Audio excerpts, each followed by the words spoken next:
this picture of my mom and dad at my cousin's wedding. They looked really happy here. I'm reminded of how gracious and kind she was.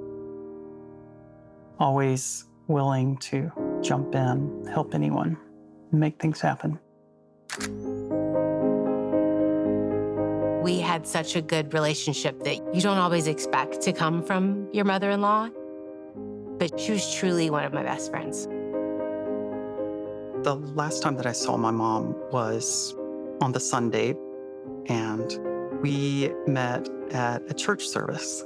And I remember how happy my mom seemed, that we were all there together as a family.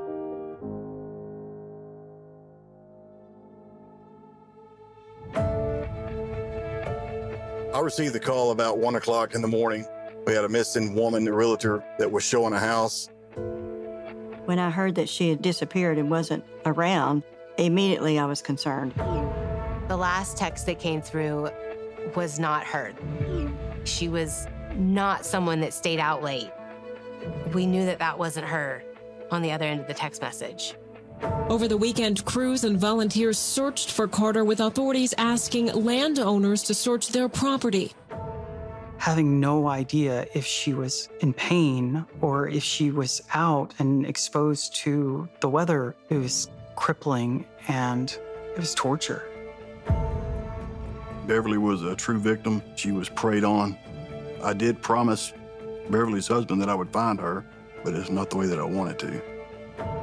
I don't remember saying goodbye, what I wouldn't give for just one more time to give my mom a hug. But I never saw her again.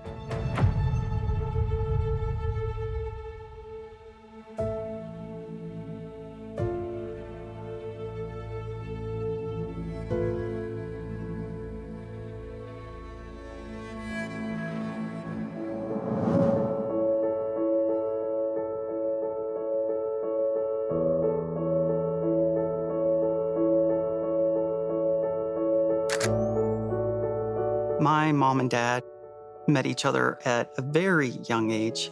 My dad was 19 years old, my mom was 16, and they suddenly found themselves with an unplanned pregnancy. And that was me. I was fortunate when I was growing up because my mom was at home with me. And so I had a wonderful childhood. I had lots of time with her, and in some respects, we kind of grew up together. My parents had 3 sons. I'm the oldest of 3 boys. My brothers, Chris and Chad, and we're all spaced about 3.5 years apart. Although she was very sweet and short in stature, she could get all 3 of us boys in line very quickly. Carl's relationship with his mom they were very close. They probably talked 2, if not more times a day. I mean, he called her for advice. He called her to tell her something funny. He called her just to see how she was doing or how her day was. They were probably the closest I've seen a mother-son be. Hey, you. I just got home and got this beautiful present in the mail. Thank you, thank you, thank you. I love it. Love it, love it. You're so sweet. I love you very much. Thanks, bye.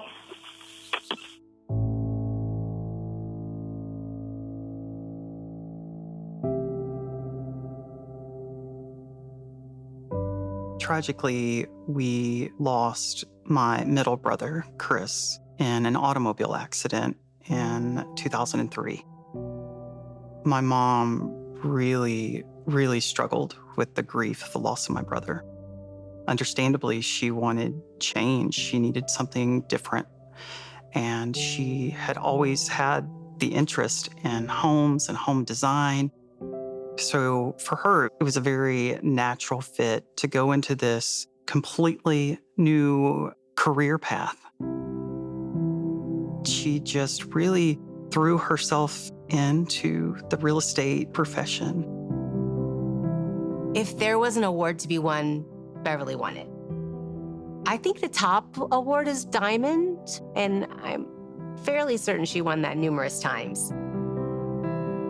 Beverly was my best friend. When I moved to the North Little Rock office, we just started being buds, it was just automatic. It wasn't anything we had to work on.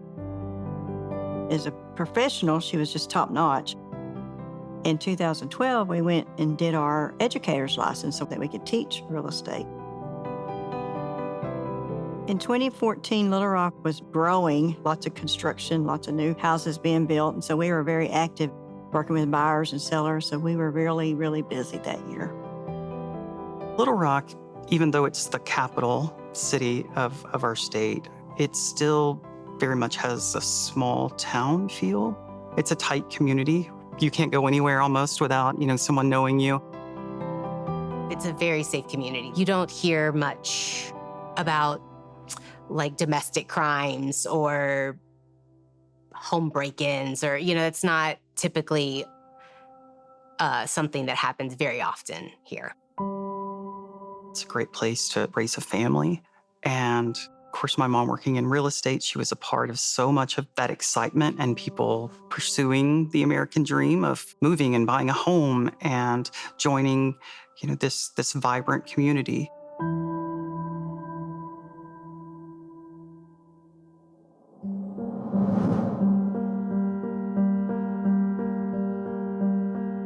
Thursday, September 25th.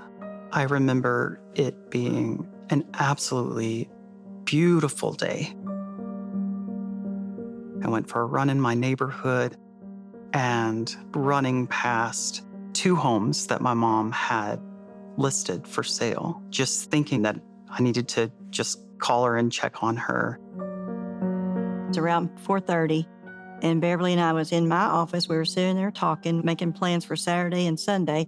When we both stood up to leave to go to our appointment, we said goodbye, but we didn't give each other a hug. And if I'd known it was the last time.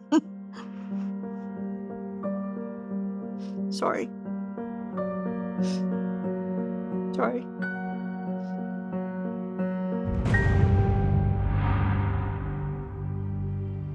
My mom called my dad and told him that she would be showing a property to a couple from out of town, a couple that she had talked to him about prior to even that day. Nothing was out of the ordinary. I got home probably around 6. Around 8 o'clock, Carl and I got into bed to turn on TV and watch a show or something. Around 8:30, my father-in-law called Carl, which is not normal. They didn't talk on the phone often. So there was a little concern. Carl answered the phone and just hey, Dad, what's going on? He explained that he had been trying to call and to text my mom, and she wasn't replying. And he just kept going on about this being weird and that he was worried about her. And he really wasn't letting it go. I didn't think anything else of it because I really did think, I guarantee you she is at a house, sitting at a kitchen table, signing a contract. Her phone is probably in her car. But when he called back, that's when I think it shifted a little bit. I told my dad that I would go to her office, and I encouraged my dad to go to the house that she would be showing that afternoon, and that we would find her at one of those places. Upon arriving to my mom's real estate office, it was immediately evident that no one was there. The building was just completely dark, not a single light on, and the parking lot, it was just empty. I remember at that moment, something felt wrong. I could just feel it. And as we're sitting there, my dad calls me and he said that he had arrived at that house on Old River Drive and that my mom's car was parked in front of it and the front door was open but that my mom was gone. I told my dad that we needed to contact law enforcement, and so we made the call to report my mom missing and started making my way out to that home to be with my dad. Once the police arrived, everyone was looking around the property. A few of the sheriff's deputies started going door to door to see if anybody had any information. The later it got, the more concerned I became, because even with all of the ideas that we had come up with for reasons why we might not be hearing from her, they just didn't fly anymore. And we really had to begin facing the fact that something truly may have happened to her.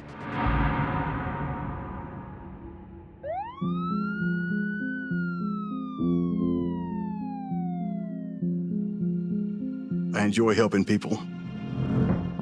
Being a homicide detective, you get closure for people. I was actually off on call when I found out about Beverly. Initially, I was just told that she went to show a house and the husband found her vehicle and was not able to find her. When I went inside the house, you could tell that the house had been vacant. There was a lot of dust, and you could tell there were disturbances in that dust where somebody had walked. Outside of the house, I saw tire tracks that looked like they had backed all the way to the front door. I noticed that her car was locked, but her purse was inside. When I realized the purse was in Beverly's car, it's about the same time that a cell phone text came through from Beverly's phone. I just remember being out there huddled and watching our phones. And then suddenly, just after midnight, my dad begins just yelling out to all of us. Beverly has texted me back. And we all just start running toward his truck. And in that moment, it was so like, okay, there she is. You know, she's fine. And it is crazy how you can go from it is fine to it is not fine. Right after that, the next message came in. It said, sorry, phone dead. And we were like, okay, that's okay. That makes sense. I mean, that's fine. Not long after the second text, we received a third text from my mom. It was letting my dad know that she was out drinking with friends. And knowing my mom, knowing that her favorite beverage was chocolate milk, not alcohol, we went from relief to just complete horror, because we knew just with those few words that my mom had been taken and that she was in a very dangerous situation. At that point, I felt that Beverly had been kidnapped. And I got the phone call at about 2 o'clock that morning from the police department. It scared me to death because I knew that Beverly would be at home. There was no question that something had happened to her. We decided to ping the cell phone, since the cell phone was turned on, and send in messages, try to figure out a GPS location of that phone. When the cell phone pings come in, it gives us a GPS coordinate. So I pull that up and I go to those locations and I look for any kind of evidence that may lead me to Beverly.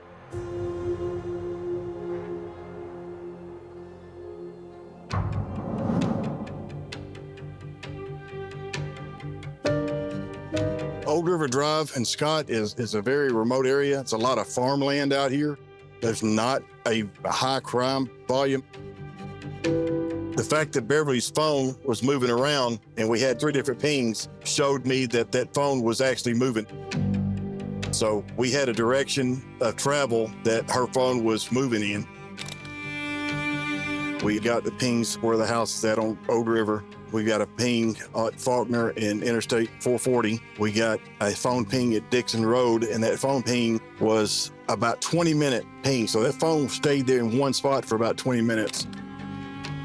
I kept thinking, I'm going to get there and she's going to be sitting there waiting for somebody to pick her up. But I didn't find anything that I felt was involved in the crime. After this, we received 0 further pings. When that happens, we know that more than likely the SIM card's been removed. It puts a freeze on it because we can't track the phone anymore. I knew that someone had turned her phone off. While I was looking into the pings, one of the neighbors across the street reported seeing a small black car backed up to the driveway with a white male standing beside the car. She didn't think anything of it. Well, that's the last person that we could put Beverly with, so that was significant. That was a first lead that we had had. That first night that I was involved, I did realize that Beverly was in serious danger. I think that she was somewhere against her will.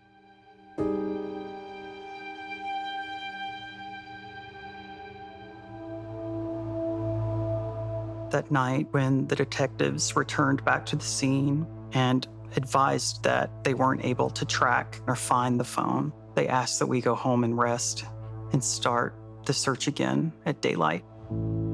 I remember just feeling so much guilt for leaving that spot, thinking that wherever she may be, that if she were to come back to the spot where she had been taken, that we wouldn't be there. It was a very quiet ride home. We laid in bed and I just started crying, and then he started crying. I think the last time I looked at the clock, it may have been like 3:30 in the morning, and obviously we fell asleep just from exhaustion, but also maybe hopeful we'd wake up and this was all not real.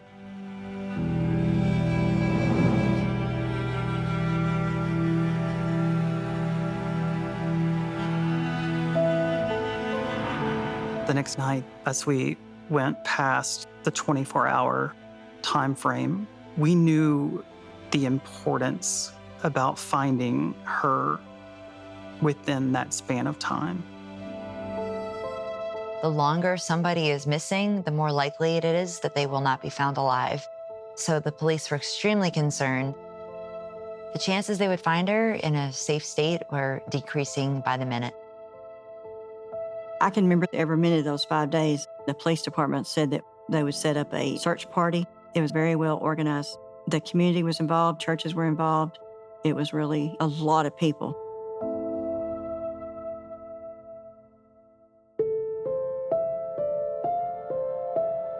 Safety was always at the foremost for Beverly.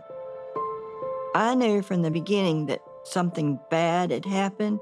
I did not want to think that it was the end of Beverly. She would not have left her husband or family without telling them what she was doing. Speaking with her family, I did feel like Beverly was a safety-conscious person. She seemed to be very smart. She had shown thousands of houses and have never had an issue before. There had to be some other explanation for why her car was there, but she wasn't there. We were all trying to come up with scenarios. I mean, honestly, we were even like, maybe she left. Maybe she has a boyfriend. Maybe they've run off together. Maybe they're on a plane somewhere. You know, like we were going far trying to find something that would make more sense than something bad had happened.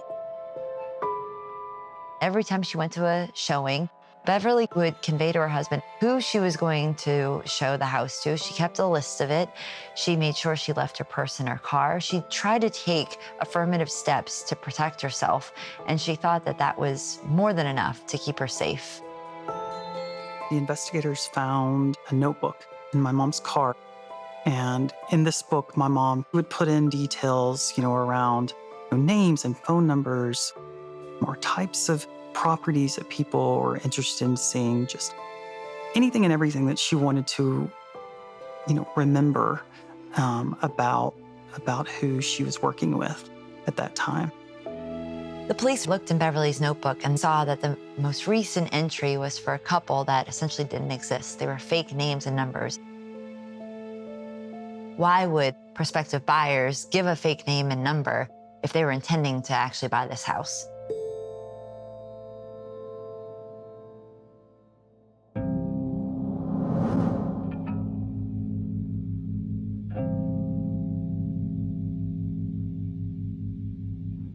We looked into the details of the notebook that Beverly had in her vehicle.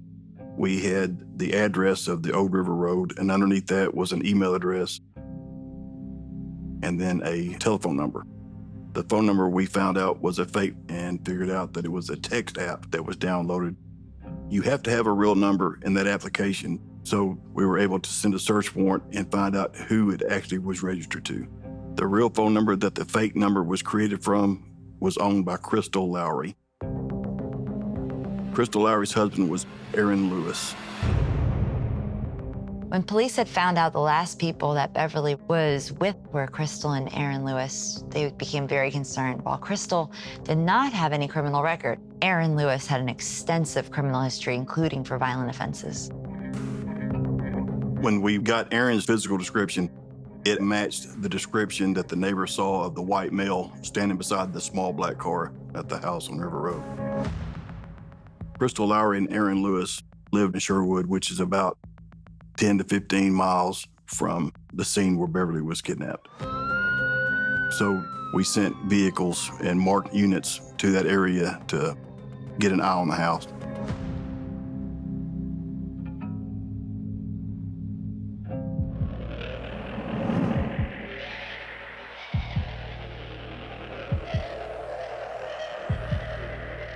When we were going over to put surveillance on the house, they actually saw Aaron Lewis walk out of the door. He saw them and he fled. We took off on a car chase and he was driving so erratically, he actually got into an accident, crashing his vehicle and sustained injuries himself. Aaron suffered a cut on his head and a broken nose, and he was taken to the hospital by ambulance. When we ran the search warrant on Aaron Lewis's vehicle, we were able to find duct tape, we found a cell phone, and we found hair fibers. We had an officer that went to the hospital when Aaron Lewis went for a CT scan. He flees the hospital. There's no reason for Aaron to run from the hospital unless he's committed a crime. He's trying to get away. I wrote a search warrant for Crystal Lowry in Aaron Lewis's house. When we executed the search, we were able to locate Beverly's cell phone with the missing SIM card. At that point, I knew that Aaron Lewis was involved with the kidnapping of Beverly Carter. We immediately put out a BOLO for Aaron Lewis. A BOLO is a be on the lookout for. It's a notification of other law enforcement agencies and the community that they are looking for somebody because they feel either the public is in imminent danger or this person could escape very serious criminal charges. We included a photograph of him from the car crash. We stated that we were looking for him as a person of interest in the kidnapping of Beverly Carter and asked that anyone have any information contact us.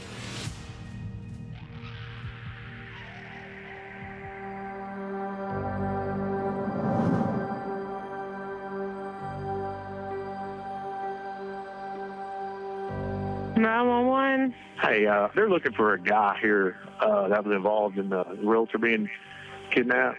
And this guy looks like him. And he is nervous, and he's out here at the bus stop. Okay, but don't tip him off or anything. We'll get someone out there. When officers arrived, Aaron fled on foot into an apartment complex and then jumped off the second-story floor right into the bottom of the feet of an officer standing there, so they took him into custody. My mom had been missing for 4 days, and I was with my dad at his house, and we got the call from the investigators to let us know that Aaron Lewis had been taken into custody. The family had never heard of Aaron Lewis before.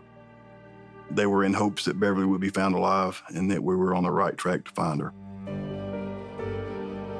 There was a part of me that was relieved because I felt like he would do the right thing and tell us where my mom was. Where is she? Who? I'm asking you a question. Did you do anything? No, did you? Why did they have you arrested? I have no idea. They still haven't told me.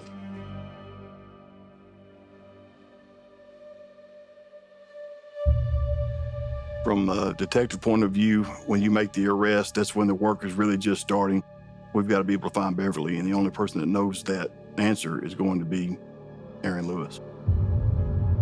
When I interviewed Aaron Lewis, Aaron was the narcissist. He thinks that he's the smartest person in the room.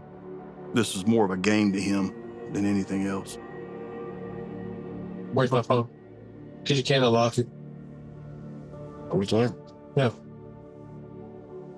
What, you gonna show me on the phone? Well, actually, I'll let you listen to something. Then you'll know that I'm serious. And I said, it's you're running out of time.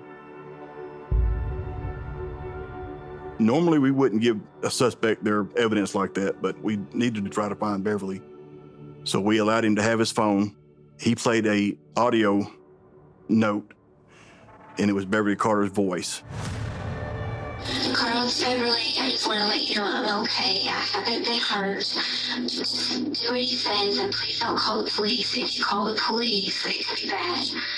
Just let you know I love you very much.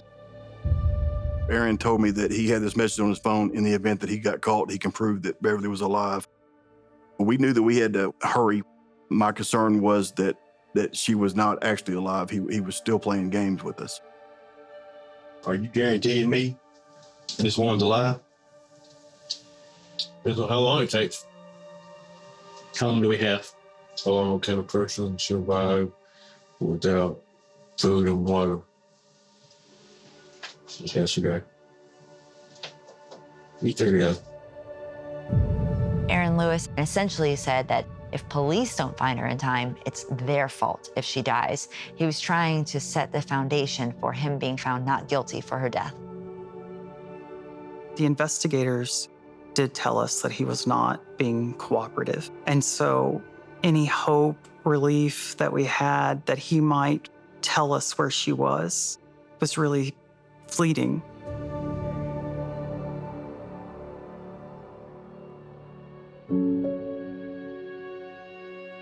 So we started looking at his phone records, figuring out where he had been. And we were able to figure out that he had been to a place called Argos, which was a concrete facility. We found out through his background that he had been recently fired from Argos. So I asked him why he would be there if he had been fired, and just threw it out, you take Beverly to Argos. And that was the only time that I ever had any kind of reaction from him. I knew right then that's probably where she was going to be at. We immediately sent a search team to the Argos plant. It was late in the evening.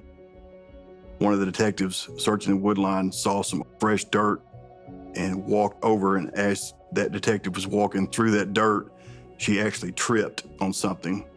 And she looked back to see, and it was Beverly's elbow that was protruding out of the ground. When we uncovered Beverly from the grave, we found out that she was duct taped from the eyes to the chin that covered her mouth and her nose. Obviously, she suffocated. The location where they buried her is actually a cement runoff. Had we not found her when we did, she would have been completely covered with concrete in another matter of days. When Beverly's body was found, obviously we were hoping to find her alive, so when we found her deceased, it was probably the worst, best feeling I've ever had. When police found Beverly's body, they immediately questioned Aaron and Crystal. They charged them with multiple crimes, including capital murder. Once Beverly's body is located, we have to tell the family that she's been found. It's a very hard job to do. I've had to do it a lot, and it's never easy to have to tell a family member that their loved ones is deceased. Division captain went and told the husband, Carl, that we had located Beverly and she was deceased. And then Beverly's friends actually got together and went and told her sons that she had been found.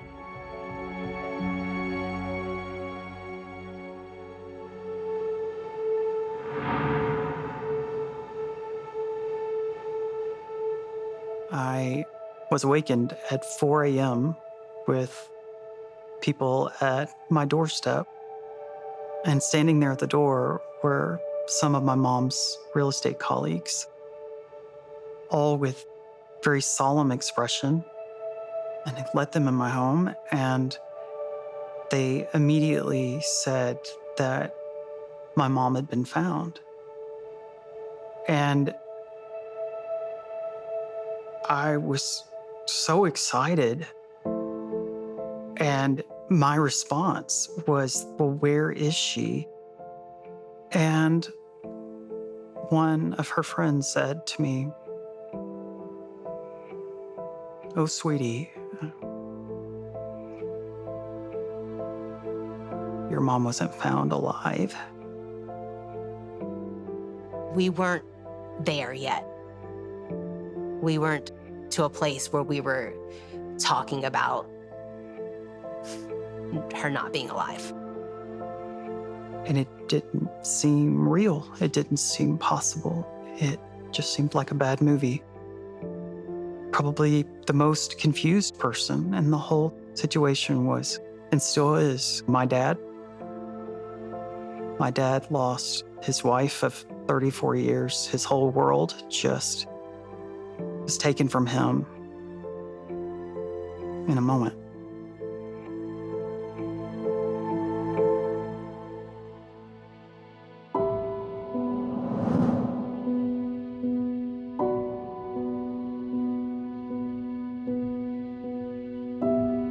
The autopsy report showed that Erin wrapped her entire head in duct tape and basically created a mask, which she couldn't breathe. She laid there and suffocated. She was unable to rip it off because her hands were duct taped behind her back. She just laid there on the ground out there and died. I think Beverly went through hell in her final hours when she died. They made her walk to the gravesite.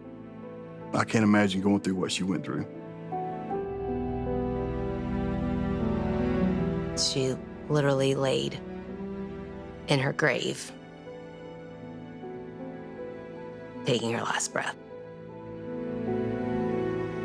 Ultimately, Crystal Lowry did confess to being involved and agreed to tell us everything in agreement to a lighter sentence, because in the state of Arkansas, kidnapping and capital murder brings either the death penalty or life in prison without parole.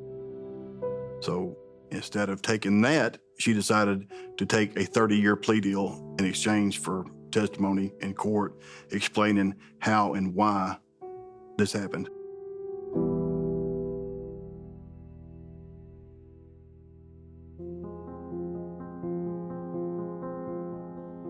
Crystal Lowry was a nursing student, and the night that Beverly went missing, Erin had spoken about doing a kidnapping for ransom. She suggested kidnapping a realtor broker because brokers usually had a lot of money. So they conducted an online search for a realtor broker in the area, and Beverly was the first name that popped up. Crystal had recently married Erin, and it seemed at first like Erin was acting alone until police came to know Crystal a little bit better. She maybe wasn't the ringleader, but she was feeding him ideas on how to commit his intended crime even better. Erin Lewis made contact with my mom requesting to see the property that day. And my mom apologized and told him that she didn't show property alone. And so Crystal Lowry spoke to my mom and told my mom that she would be there, giving my mom this false sense of comfort that there would be another person there and make it a safer environment to show the house. My mom arrived to that appointment prior to anyone getting there. You know, she opened the home. Erin Lewis showed up with an apology and an excuse that Crystal had gotten caught up at work and she was going to be unable to make it to that showing that day. Erin duct taped her, put her in the trunk of his car, and then he's going to take her someplace, take a photograph of her, and send that photograph to Beverly's husband for ransom. He ended up taking Beverly home and realized that he forgot to get the debit card out of her purse in the car.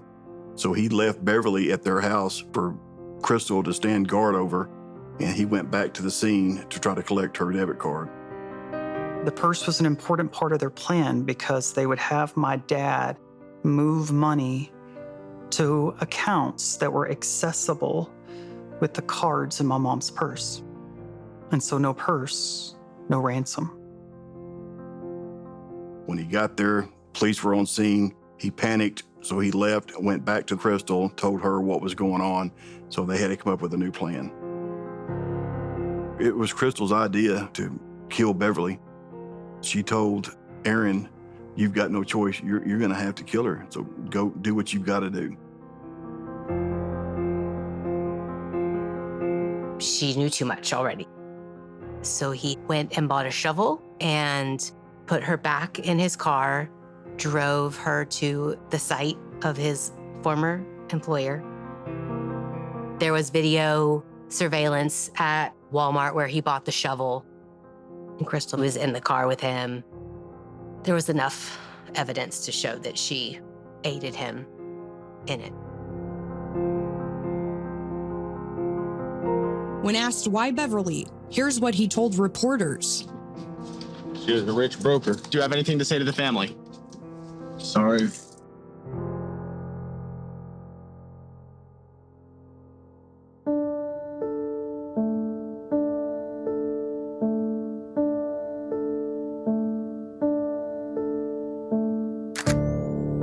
Beverly was such a good friend. She was my best friend, and this is a reminder of how much I miss the things that we could be doing together and how much fun we had doing those things together, but we can't do them anymore because she's not here. This is actually the dress that they buried her in because they knew that she loved that dress and they wanted her to have that to be buried in. That's what they did. It wasn't long after we laid Beverly to rest that we learned that Aaron was a 6-time felon and he married Crystal and then he ran out of money. Supposedly, the two were trying to get a divorce and couldn't afford it. So that was the reason they were going to try to kidnap somebody and get some ransom money so they could afford to get a divorce. He saw my mom as an easy way to get money. My mom was not fantastically wealthy. He just ruined our beautiful family because he only cared about getting rich.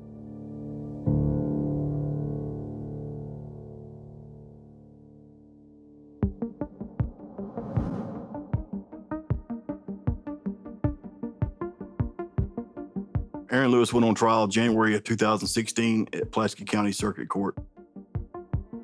Aaron Lewis was at times within an arm's length from us.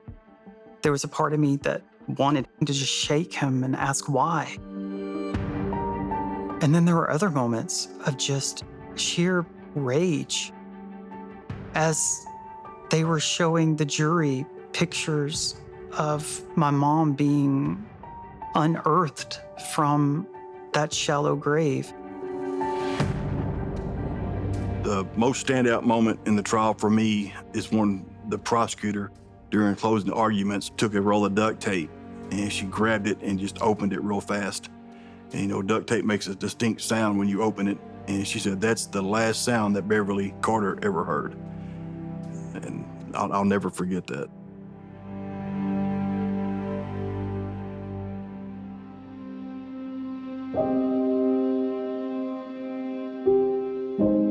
While we were waiting for the verdict, Carl and I actually went into a side room and I heard heels like running down a hallway.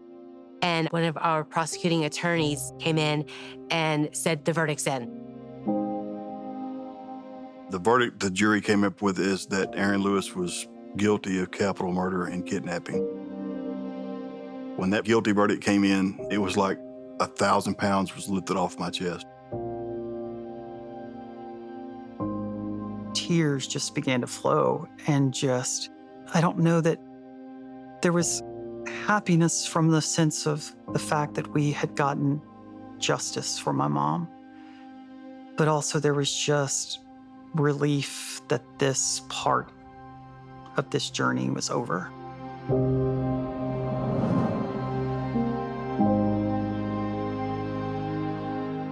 capital murder, Aaron Lewis was sentenced to life in prison without the possibility of parole.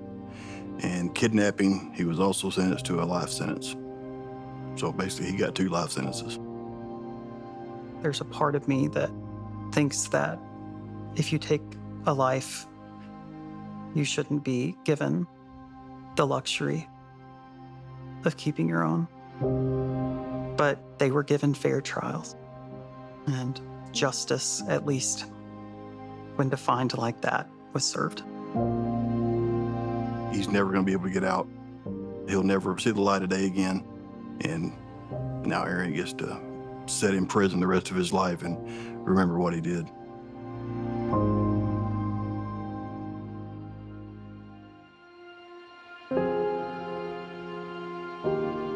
I do think about this case. I think about Beverly a lot and the stuff that she actually went through. And I always think back to the voicemail that she left. Carl, it's Beverly. I just want to let you know I'm okay. I haven't been hurt. Just want you to know I love you very much.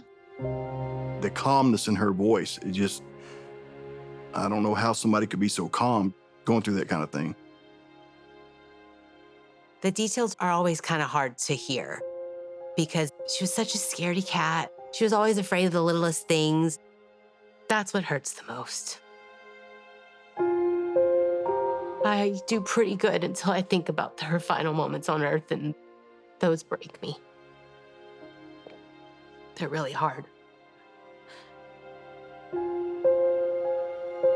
Carl Jr., her son, created the Beverly Carter Foundation to help realtors try to educate them on better ways to stay safe in doing their job and come up with ways to make their job safer. Carl felt this pressure to take just the worst thing in his life and make it better for somebody else. And it was his therapy. He needed to speak about it. The foundation for him was a way to process his grief. We do work alongside Carl Jr. with his foundation and make sure safety is first and foremost with every agent. I'm really proud of Carl doing that, and I think that his mother would be very proud of him because I think that this foundation carries on Beverly's legacy of trying to help people.